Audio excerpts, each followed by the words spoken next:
This is charter number 5. Charlotte stood up and backed away from the solid looking, bald pated man. What are you doing in my stable? He said.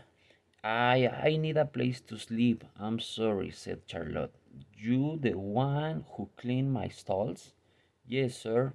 He lowered the pitchfork and looked at Charlotte closely. She reached down and grabbed her cap and pulled it on. You are a scrawny looking thing, said the man. Yes, sir. You live around here? Oh, I just moved to these parts. I'm looking for a job. Where are your folks? He asked. They live out past down. They live out past town. We are on hard times, so they send me into the find work. How'd you get in here? I help the stage driver vet with horses. Well, I don't need any help. You need to get on home. Charlotte wanted to say that she didn't have at home. She wanted to say that she was on her own and that she needed help. But that she could say those things. She didn't know this man. He might turn her into the meal shark for all she knew. I'll I'll work for free if I can sleep and eat here. I can sew those bridles for you, make them look like new. The man rubbed his hand over his bald head. I'm the best groomer around. I can ride and I can. His face softened. Well, you did a right smart job in the stalls. The bridles are pretty pitiful. I could use a bit of help, but I'm moving my stables to Rhode Island in a few months. Providence. So don't be getting ideas about staying long. You can sleep in the loft since you are already doing it. I've been mucking and raking for weeks without a boy, but I don't tolerate no troubles. No, sir, said Charlotte. Name's Ebenezer Balk. Go on over and eat at the cafe. Tell them I send you. Then come back and get to work. You sure are scrowning for a growing boy. Ebenezer told her that he'd gone through more stable boys than he cared to count, and that they all have been as lazy as pigs. Charlotte was determined to show him that she was reliable. She put in long hours in the busy stable, cleaning stalls, forking hay, and grooming and feeding the horses. She was the first one up in the morning and the last in bed at night. If there was time, she mended harnesses without being asked. She kept thinking that, just maybe, if she worked hard enough, Ebenezer would need help in Rhode Island. But more than that, she loved the horses, always talking and clucking to them like they were her babies. Before long, she could coax even the stubborn ones to do almost anything with just the murmuring of her voice. The stock tenders shook their head in amazement, and more than once Charlotte caught Ebenezer's watching her with the horses. She'd been there several months when he came into the talk room. He looked unhappy.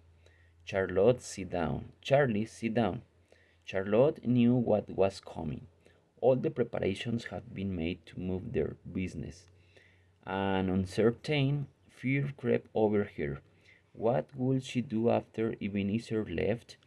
Ebenezer cleared his throat and said, a man was in town this morning telling about a runaway girl from an orphanage the way over in New Hampshire. Said they might have drowned in the river, but might have lived too. He's going up and down the stage line looking for her. wanted to know if I knew anything about her, 'cause her tell she's a real good with horses.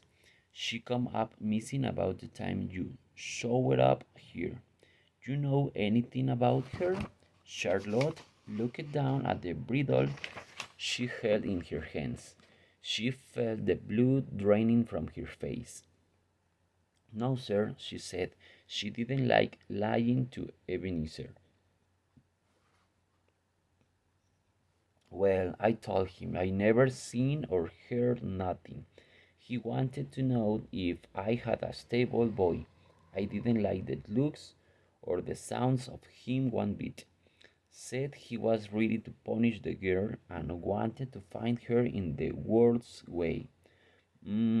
Acted like he wanted to come poking around my stables. I told him there ain't no use, that all I had around my place was top notch stock tenders. Ain't that right? Yes, sir, said Charlotte. Anyhow, ain't been no girls around here, has there? Ebenezer stepped back and looked at Charlotte in a way that he never had before. Did he know? Charlotte winced. No, sir, she said. Well, that's what I told him. So he probably did drown.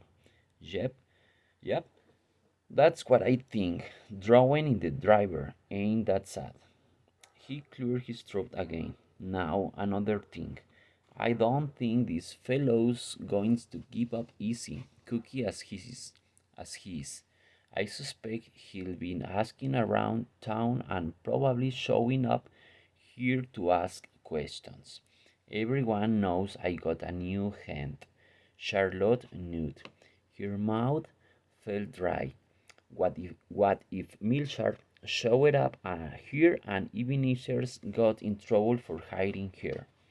The thought of Mr. Milchard finding her and taking her back to the orphanage made her palms sweaty, made her heart pound. Maybe she should leave, but leaving would mean she'd have to start all over again.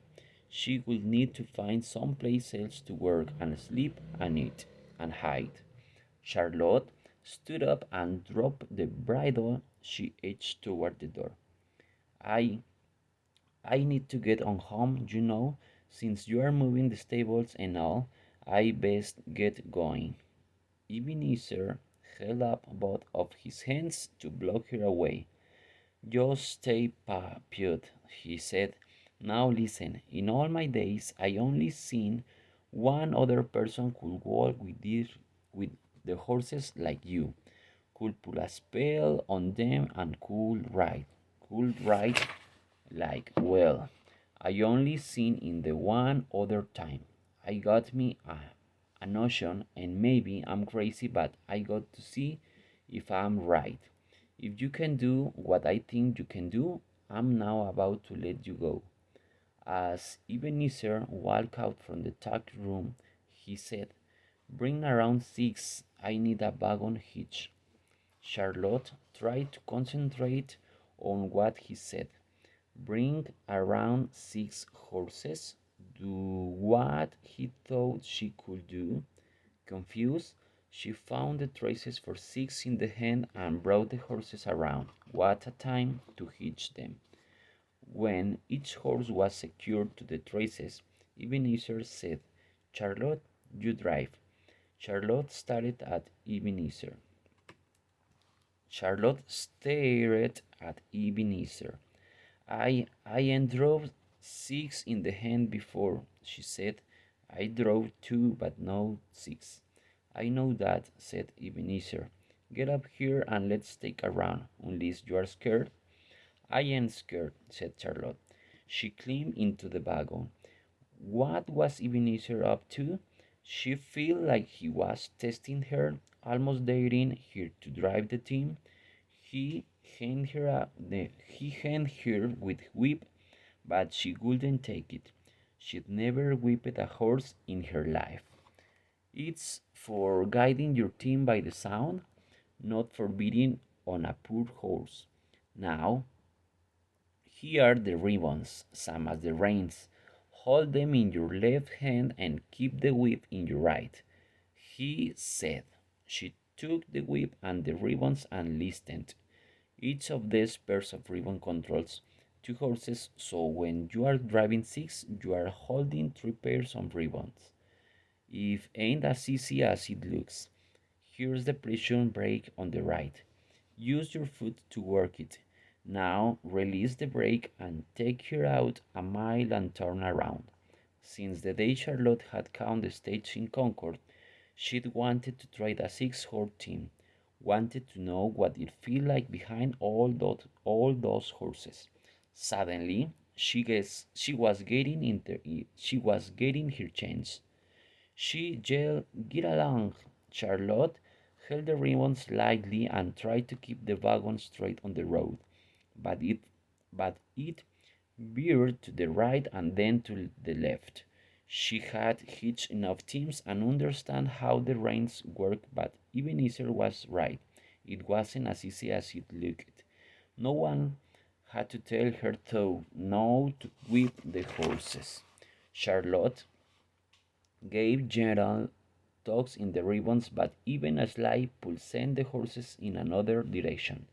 As she approached the turn, the reins tangled. Some horses turned and some didn't. The wagon rolled into the horses, and suddenly she was in the middle of a heap of harnesses and horses. Ebenezer clambered out and set everything right. Guess I was grown, he said and gave her a peculiar look. Maybe you are just too young to learn the ribbons. Let's head back. I ain't ready to turn back, Charlotte said, and she began to feel that her escape from Mr. Milchard depended on being able to drive this team. Ebenezer climbed back in, and Charlotte set out. With a steady hand, she pulled the horses back on course. She tried another turn and again modeled the horses and wagon. Ebenezer got out and straightened the lines. Before he could say anything, Charlotte reached for the reins. I can do it, she insisted. Charlotte took the reins again and again.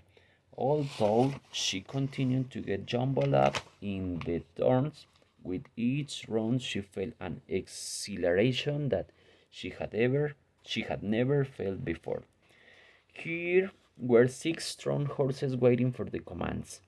Her tugs on the reins to tell them which way to go. Which way to go. She yelled, "How!" and to get them to veer left and right, like she did when she was riding one horse or driving two. She wished Hayward could see her, and Bern would have never let her get out to the wagon until she figured out the turns, just like when they taught her to ride. He kept putting her back on freedom after each fall, saying,